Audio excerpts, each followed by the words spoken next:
Институции кои поседуваат информации од јавен карактер не одговараат на барањата, повикувајќи се на 5 исклучоци од членот 6 од новиот закон за слободен пристап до информациите од јавен карактер.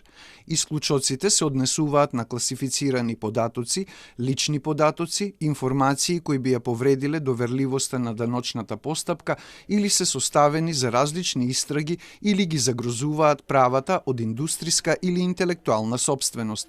Дел од нив треба да се допрецизираат за да не се злоупотребуваат од институциите, велат од Агенцијата за слободен пристап до информациите од јавен карактер. Слабост е недоволната прецизираност на тестот на штетност.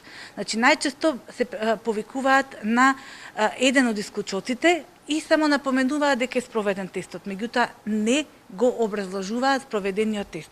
Со ист број добиени жалби годинава, како и минатата година, од агенцијата посочуваат дека состојбата е непроменета. Добиле повеќе од 200 жалби од организацијата ЕСЕ за неодговорени барања за пристап до информациите упатени до здравствените установи. Констатацијата е околу 80 до 85% од примените жалби поради молчање на управата.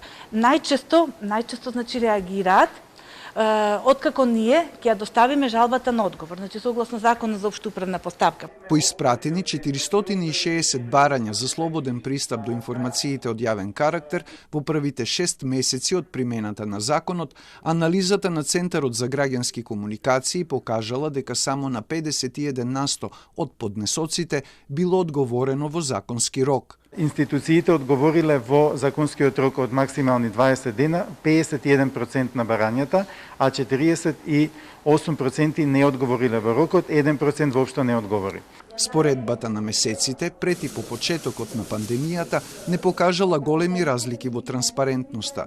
Пред појавата на коронавирусот, 56% од институциите одговориле во законскиот рок, а за време на пандемијата 46% од нив, рече Филков. Според него, потребно е институциите сами да ги објавуваат информациите за да се намали притисокот со испраќање барања за слободен пристап до информациите од јавен карактер. Законот треба да вклучи и изрекување прекршоци и глоби за раководните тела на нетранспарентните институции, рекоа учесниците на дебатата.